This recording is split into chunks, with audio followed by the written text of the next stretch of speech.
Hey guys, I want to turn to a very serious topic today. Um, I start thinking that when me and Nicole decided to take this journey, we didn't just want to talk about politics. We wanted to talk about things that could impact people's lives in numerous ways, and including positive ways. So I wanted to talk about my own struggles with depression, suicidal ideation, and see if it can help. I saw a young lady the other day who was struggling with her own CPTSD and her own triggers, and it broke my heart. So I figured I would talk a little bit about this, and I hope I can help people like that young lady. I'm going to read what she wrote. I'm not going to say her name, but I'll read what she wrote. She says, "Y'all, sometimes I wish that I could just snap my fingers and everything would be better, but sadly it's not that easy. I was doing so good till I saw that post and it was instant panic attack to the point I wanted to cry. I wish I didn't have this kind of trauma. I really don't wish this on anyone, but why does it have to be this way?" And yeah, she's young. She's very young. So I wish I could explain why it's the way that it is, why we live in a world that causes and inflicts pain, and then expects the survivors of that pain to know what to do. And even therapists may not always know what to do. I've been to several different ones. Some were great, some not so great. When it comes to things like CPTSD, anxiety, depression, there's a mindset out there of just snap out of it, or don't be that way, or why are you being a victim? And I'm here to tell you a lot different things that people don't tell you. It's okay to be a victim. It's even okay to be a failure. You want to know why? Because on the other side of victimization is a survivor. And on the other side of failing is success. When you fail, it means you're trying to do something, which is something a lot of people don't do. And when you have been victimized, that's not on you, it's the victimizer. The world has it wrong. They tend to celebrate people who hurt people, and they look at the victims as I don't know, it's a weird way of looking at the world. But no, it's not bad to be a victim. It's only bad to stay a victim.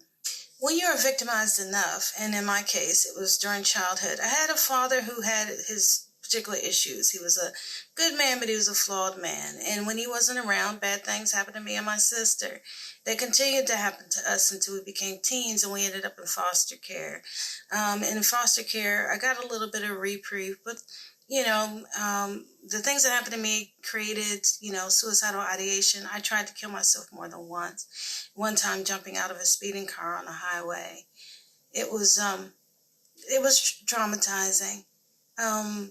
Through therapy, meditation, in a long time, it was not an easy journey to get to a point where I felt okay in my own skin, but I do.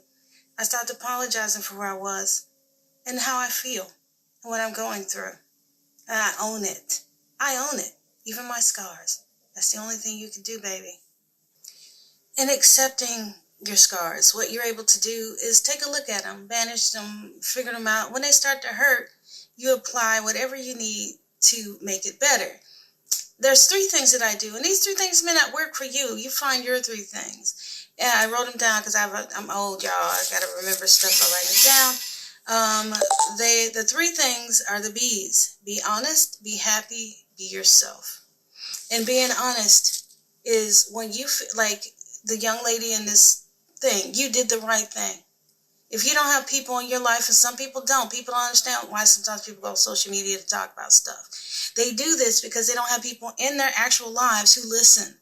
So they reach out to strangers because they have to have an outlet for the pain they're feeling. So you did the right thing in reaching out.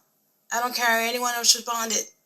You did the right thing, honey. As I said earlier, you have nothing to lose being honest. If you lose a friend, they weren't your friend. But you may be surprised to find some people have not only understand, they've been there and they can help you. So it never hurts to be honest. Be happy. Now that might sound weird when I'm talking about clinical depression and ideation, but when I say be happy, find your happy. I know some people who paint. Somebody who paints might say, hey, paint like me. Nah, that works for them. For me, it's singing, it's being silly, it's blowing bubbles, it's running around in circles, it's dancing like a maniac, it's talking to friends, it's creating these videos. That's my happy. Find your happy. And don't let anyone tell you that your happy's crappy. Your happy is yours. Own that too. And last but certainly not least, be yourself. I grew up a black goth chick in the hood, and I loved philosophy. I quoted Aristotle because I loved it, not because I was trying to be highbrow. People didn't get it, they made fun of me. But I love that stuff. I love philosophy. I love writing. I love art. I love creating. I love these things. And I am a passionate person. I will tell you to your face what I think. And that's me. And I used to apologize for that. I had somebody tell me I was too intense and too much, and I started shrinking into myself. I stopped talking. But you know what? I'm like, you know what? The people who care about it, it's the Dr. Seuss thing. Those who mind don't matter, and those who matter don't mind. Be yourself, always. The people who dig it will dig it, and those who don't. Love to you. And keep, if you need me, reach out. I love you.